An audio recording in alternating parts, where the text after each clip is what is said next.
अस्सलाम वालेकुम नाज़रीन, मैं हूँ साकिब बशीर। बात करेंगे मखसूस नशिस्तों के केस की जो नज़रसानी है उस पर आज सुप्रीम कोर्ट में समाअत हुई है। उस समाअत का मुकम्मल अहवाल आपके सामने रखेंगे। जस्टिस अमीनुद्दीन खान की सरबराही में बेंच जो है वो आईनी बेंच, उसने इस केस की समाअत की है। पहले भी हम आपको बताते रहे हैं, आज दोबारा रिमाइंड करा दें कि जो 8 अक्सरीती जो फैसले के जजेस थे उनमें से 5 जजेस इस बेंच का हिस्सा ही नहीं है और 5 नए जजेस जो है वो इस बेंच का हिस्सा हैं। और जो रिव्यू है उसका स्कोप बड़ा लिमिटेड होता है, दोबारा केस खोला नहीं जाता, अपील की तरह उस केस को जो है वो सुना नहीं जा सकता। ये जो है वो आज का जो फैसला है, जो ऑर्डर हुआ है, उसमें इलेक्शन कमीशन ऑफ पाकिस्तान ने 12 जुलाई से लेकर आज तक जिस फैसले पर अमल ही नहीं किया, 6 मई तक जिस फैसले पर अमल ही नहीं किया, उस पर आज 11 जजेस ने नोटिस जारी कर दिए हैं कल के लिए। और आज की जो समाअत थी उस समाअत में बड़े गैर मामूली मनाजर भी थे। जस्टिस आयशा मलिक बरहम हुई इलेक्शन कमीशन ऑफ पाकिस्तान पर, जस्टिस जमाल खान मंदोखेल ने भी इलेक्शन कमीशन ऑफ पाकिस्तान पर सवालात उठाए और जस्टिस अकील अब्बासी भी इलेक्शन कमीशन ऑफ पाकिस्तान पर सवालात उठाने के हवाले से बोले और खुल के बोले। 3 जजेस थे जिन्होंने इलेक्शन कमीशन पर यह सवाल उठाया कि भाई आप एक फैसले के खिलाफ नजरसानी करने आ गए हैं, आप ये कह रहे हैं कि ये फैसला दुरुस्त नहीं है, आप ये कह रहे हैं कि इस फैसले में एरर है। ये बताएं कि इस फैसले पर आपने अमल भी किया है या नहीं किया। 12 जुलाई से लेकर आज 6 मई तक ये तकरीबन 10 माह बनते हैं। 10 माह में इलेक्शन कमीशन ऑफ पाकिस्तान ने इस फैसले को बेतौकीर किया, बेवकत किया। इलेक्शन कमीशन ने फैसले पर अमल नहीं किया, एलानिया अमल नहीं किया।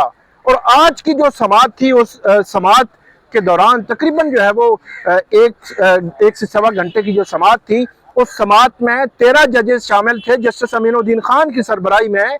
उनमें से सिर्फ 3 जजेस को मसला था कि भाई हमारे फैसले पर आपने अमल क्यों नहीं किया। बाकी 10 जजेस की जानिब से ऐसा कोई सवाल ही नहीं उठाया गया कि आप जिसका रिव्यू मांग रहे हैं, आप ये कह रहे हैं कि एरर है, आप कौन होते हैं कि आपने फैसले पर अमल ही नहीं किया। मतलब 13 में से सिर्फ 3 जज थे जो सवालात उठाते रहे और बाकी 1-2 जज जो है वो 2 या 3 जज बोले, 6-7 जज तो बोले ही नहीं सिरे से। तो आज की समाअत के दौरान हुआ क्या है, एक तो जो कंटेम्प्ट ऑफ कोर्ट की दरखास्त थी वो भी सलमान अकरम राजा ने बारहा कहा, बार बार कहा, तब जाकर उन पर जो है वो नोटिस हुआ। और उसमें भी सलमान अकरम राजा जब सुप्रीम कोर्ट के आईनी बेंच के सामने थे, उन्होंने कहा कि इलेक्शन कमीशन मान रहा है कि उन्होंने इस अदालत के, सुप्रीम कोर्ट के अदालत उज़्मा के फैसले पर अमल नहीं किया, तो हमारी जो कंटेम्प्ट है वो तो सुन लें। तो इस पर भी जस्टिस अमीनुद्दीन खान साहब जो है वो जो सरबराही कर रहे हैं इस बेंच की, वो रिलक्टेंट थे कि इसको हम देखें। उन्होंने कहा कल देखेंगे। फिर जब राइट लेफ्ट बैठे बेंच में से कुछ जो मेंबरान हैं, उन्होंने कहा कि आप इस पे नोटिस कर दें। तो उन्होंने कहा कि फिर सादा नोटिस जो है वो हम कर रहे हैं, क्योंकि इलेक्शन कमीशन कह रहा है, क्योंकि पाकिस्तान मुस्लिम लीग नून कह रही है, पाकिस्तान पीपल्स पार्टी कह रही है कि आप इस फैसले को सस्पेंड कर दें। उस फैसले को सस्पेंड कर दें जो 12 जुलाई से लेकर आज 6 मई तक जिस पर अमल ही नहीं हुआ। और भाई अमल नहीं हुआ तो सस्पेंड क्यों कराना चाहते हैं, आपने अमल फिर भी नहीं करना। तो अमीनुद्दीन खान साहब ने बड़ी अजीब सी मंतक दी कि जी इसको जो है वो सस्पेंशन मांग रहे हैं, तो इसलिए हम कंटेम्प्ट जो है वो कल देखेंगे। फिर आज आके राइट लेफ्ट बैठे बेंच ने कहा, तो उन्होंने सादा नोटिस कहा कि कंटेम्प्ट का तो नहीं, हम सादा नोटिस कर रहे हैं और इसमें आकर जो है वो इलेक्शन कमीशन अपने जवाब जो है वो जमा करवा दे। और इलेक्शन कमीशन ने जवाब वही जमा करवाना है जो आज बारहा justice Ayesha Malik, justice Aqeel Abbasi, justice Jamal Khan Mandokhail, 3 जब बार बार पूछ रहे थे कि भाई इस फैसले पर अमल क्यों नहीं किया। तो इलेक्शन कमीशन ने कहा हमने फलां जो है वो पॉइंट है ना, उस पर तो हमने अमल कर दिया है और फलां पर जो है वो नहीं किया। तो बेंच में से ये सवाल भी उठा कि आप कौन होते हैं कि ये डिटरमिन करने वाले, और सुप्रीम कोर्ट के, फुल कोर्ट के बेंच, अक्सरीती बेंच के फैसले के, कि हमने फलां पर अमल किया और फलां पर नहीं अमल किया। इलेक्शन कमीशन के कंडक्ट पर सवालात हैं, सुप्रीम कोर्ट बेतौकीर हो रही है, सुप्रीम कोर्ट के फैसले बेतौकीर हो रहे हैं, लेकिन मसला सुप्रीम कोर्ट नहीं है, जुडिशरी को भी मसला नहीं है, अदलिया को कोई इशू नहीं है। आज हमने देखा है अपनी आंखों से 13 जजेस में से सिर्फ 3 को मसला था कि इस फैसले पर अमल क्यों नहीं हुआ। अब आते हैं आज की जो समाअत है, उस समाअत का अहवाल आपके सामने रखते हैं कि आज जब समाअत शुरू हुई तो शुरू में ही जो मुस्लिम लीग नून के वकील हैं हारिस अजमत, वो रोस्टरम पे आए और उन्होंने अपने दलाइल का आगाज किया। उन्होंने कहा कि मखसूस नशिस्तें एक ऐसी जमात को दी गई जो केस में फरीक ही नहीं थी। इस जस्टिस आयशा मलिक ने कहा कि इस नुक्ते का जवाब फैसले में दिया जा चुका है। जस्टिस आयशा मलिक ने यह भी कहा कि आपकी नजरसानी किस बुनियाद पर है वो बताएं। इस पर जस्टिस जमाल खान मंदोखेल ने यह कहा कि हमारे सामने आरओ का ऑर्डर और इलेक्शन कमीशन का फैसला मौजूद था। जो हारिस अजमत है मुस्लिम लीग नून के वकील, उन्होंने कहा कि पीटीआई वकला की फौज थी, इन ऑर्डर्स को चैलेंज नहीं किया। और जस्टिस जमाल खान मंदोखेल ने कहा कि क्या हम एक पार्टी की गलती की सजा कौम को दें। और उस पर जस्टिस जमाल खान मंदोखेल उनकी जानिब से ये रिमार्क्स भी आए कि क्या सुप्रीम कोर्ट के नोटिस में एक चीज आई तो उसे जाने देते। उसके बाद जस्टिस आयशा मलिक ने कहा कि सारे नुकात तफसील से सुनकर हमने फैसला किया था और पहले शॉर्ट ऑर्डर जारी किया, फिर हमने डिटेल जजमेंट जारी की, उसमें सारी वजूहात जो है वो मौजूद हैं। आप बताएं कि क्यों नजरसानी आपकी मेंटेनेबल है। इस पर जस्टिस अकील अब्बासी ने कहा कि आप नजरसानी में अपने केस पर दोबारा दलाइल दे रहे हैं और यह भी कहा कि आप नजरसानी की ग्राउंड नहीं बता रहे। उसके बाद जस्टिस आयशा मलिक ने कहा कि क्या फैसले पर अमल दरामद हुआ था। अच्छा, आज की समाअत में 4-5 दफा बेंच के 3 मेंबरान ने घुमा फिरा के इलेक्शन कमीशन से पूछा कि क्या फैसले पर अमल हुआ था, क्या फैसले पर अमल हुआ था, क्या फैसले पर अमल हुआ था।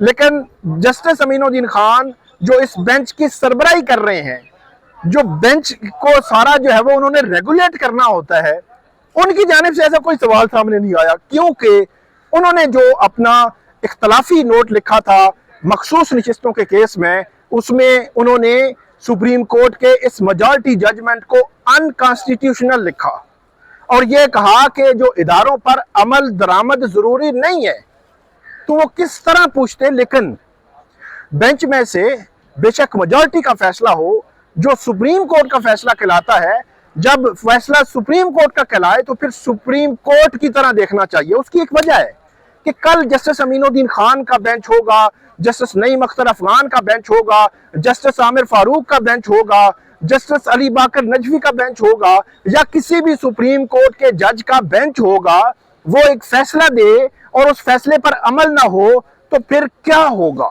मतलब एक तासुर होता है जो अदलिया के हवाले से, जुडिशरी के हवाले से एक तासुर होता है कि जो एग्जीक्यूटिव है अगर कोई काम करेगी, इलेक्शन कमीशन या कोई भी इदारा अगर कोई गैर आईनी गैर कानूनी काम करेगा तो आपके पास एक फोरम मौजूद है। अगर उस फोरम से उसके जजमेंट पर अमल दरामद के हवाले से सवालात ही ना उठाए जाएं तो फिर वो बेतौकीर होता है, बेवकूफ होता है। आगे चलते हैं। जस्टिस अकील अब्बासी कहते हैं कि फैसले पर अमल दरामद ना होने पर तौहीने अदालत की दरखास्त भी है। तौहीने अदालत की दरखास्त आज लगी हुई है, सलमान अकरम राजा ने कहा। और इलेक्शन कमीशन के वकील सिकंदर बशीर महमद रोस्टरम पे आ गए। जस्टिस हाशिम काकड़ ने उनसे पूछा क्या आपने फैसले पर अमल दरामद किया है। इस पर जस्टिस हाशिम काकड़ ने कहा कि आप हाँ या ना में इसका जवाब दें। इस पर इलेक्शन कमीशन ने वकील ने कहा कि हमने एक पैराग्राफ की हद तक अमल किया है। जस्टिस अकील अब्बासी ने कहा कि क्या ये आपकी मंशा मर्जी की बात है कि किस पैराग्राफ पर आप अमल करेंगे और किस पैराग्राफ पर नहीं करेंगे। इस पर जस्टिस जमाल खान मंदोखेल ने कहा कि केस को छोड़ें, ये आप सुप्रीम कोर्ट को लेकर कहां जा रहे हैं। कल किसी को फांसी की सजा दें तो क्या वो कहेगा कि सर तक फंदा डालकर छोड़ दिया है और बाकी हम नहीं करेंगे क्योंकि हमें पसंद नहीं है। वही बात कि इलेक्शन कमीशन ने सुप्रीम कोर्ट के फैसले को बेतौकीर किया है, अमल नहीं किया। तो सवाल उठा रहे हैं जैसे जमाल खान मंदोखेल और जस्टिस आयशा मलिक ने कहा कि आपकी पिटीशन पढ़ी, इसके काबिल समाअत होने पर मेरा सवाल है और वो सवाल ये है कि आपने इलेक्शन कमीशन ने सुप्रीम कोर्ट के उस फैसले पर अमल ही नहीं किया। जस्टिस अकील अब्बासी ने कहा कि आपके खिलाफ तौहीन अदालत की दरखास्त उठा लें तो क्या आप इस केस में दलाइल दे सकेंगे।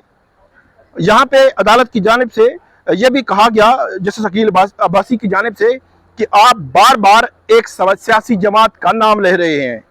सुप्रीम कोर्ट ने आइन के मुताबिक फैसला देना है, ये कहा। और यह भी कहा कि आप हमें बताएं कि फैसले में गलती क्या है, एरर क्या है सुप्रीम कोर्ट के 12 जुलाई के उस फैसले में, उसके हवाले से निशानदेही करें, हम उसको देखेंगे। उसके बाद जैसे शकील अब्बासी ने कहा कि जो बातें आप बता रहे हैं वो ज़माना तालिब इल्मी से हमें मालूम है, और ये भी कहा कि क्या अब आप सुप्रीम कोर्ट को समझाएंगे। जस्टिस शकील अब्बासी ने नून लीग के जो वकील थे उनसे मुकालमा किया और आर्टिकल 188 के तहत नजरसानी के दायरा अख्तियार पर अदालत ने उनको कहा कि आप दलाइल दें और आप इस फैसले से कैसे मुतासिर हैं पहले ये बताएं। ये सारा कुछ चल रहा था, इलेक्शन कमीशन के वकील जो है वो दलाइल दे रहे थे। इलेक्शन कमीशन के वकील को भी ऐसे लगता है कि जो बेंच का तासुर था, बेंच का जो माहौल था, जो कमरा अदालत का माहौल था, इलेक्शन कमीशन के वकील को भी ये आइडिया हो रहा था, ऐसे लगता है कि बेंच में से सिर्फ 3-4 जज तो सवाल कर रहे हैं, उनको क्या मसला है, 13 जज हैं टोटल। तो उन्होंने जस्टिस अमीनुद्दीन खान, जस्टिस नईम अख्तर अफगान, किसी ने सवाल नहीं किया। तो इस दौरान फिर जो मुशावरत की उन्होंने, जस्टिस अमीनुद्दीन खान ने राइट साइड पे की, सब जजेस से पूछा गया, फिर लेफ्ट साइड पे सारे जजेस से जो है पूछा गया। उसमें 2 सवाल थे, एक कि नजरसानी पर नोटिस होने या ना होने का मामला था, और दूसरा पीटीआई की तौहीन अदालत की दरखास्त थी, जिसमें जो नजरसानी की दरखास्तें हैं इस पर इलेक्शन कमीशन, पाकिस्तान मुस्लिम लीग नून, पीपल्स पार्टी, उनकी दरखास्तों पर सुप्रीम कोर्ट के आईनी बेंच के 11 जजेस ने नोटिस जारी कर दिया है, और 2 जजेस ने जो नाकाबिले समाअत करार दिया है इसको, जो नजरसानी है इलेक्शन कमीशन की। इसके अलावा जो सलमान अकरम राजा है, और कल के लिए ये केस मुकर्रर हो गया है 11:30 बजे तक, और ऐसे लगता है कि सुप्रीम कोर्ट का ये आईनी बेंच इस केस को बहुत जल्द मंतकी अंजाम तक पहुंचाने जा रहा है। और अगर इसमें मखसूस नशिस्तें हुकूमत को मिल जाती हैं, और अगर फर्ज करें काजी फाइज ईसा और जस्टिस जमाल खान मंदोखेल 2 का फैसला था कि पीटीआई के 39 लोगों को ये नशिस्तें दी जाएं, बाकी नशिस्तें बांट दें, अगर ये नशिस्तें बांट दी जाएं, इसके बावजूद हुकूमत वक्त के पास 2/3 मेजॉरिटी आ जाएगी, हुकूमत के खिलाफ हुकूमत के पास खुला ग्राउंड होगा, हुकूमत खुल के खेल सकेगी, और आइंदा से अगर 26वीं के बाद वो 27वीं तरमीम भी करना चाहेंगे तो वो कर सकेंगे। तो अब कल 11:30 बजे तक ये केस क्या है, नजरसानी की दरखास्तों में नोटिस हुए हैं, साथ ही जो तौहीन अदालत का मामला है उसमें सादा नोटिस किए हैं जस्टिस अमीनुद्दीन खान साहब ने, और सादा नोटिस पे इलेक्शन सादा किस्म का जवाब देगा, जो जवाब आज वो पहले ही दे चुका है। तो कल 11:30 बजे तक हमें दीजिए इजाजत, हमें इस वीडियो पे फीडबैक दीजिएगा। अल्लाह हाफिज। सर ये ट्राइपॉड नहीं हटाने आप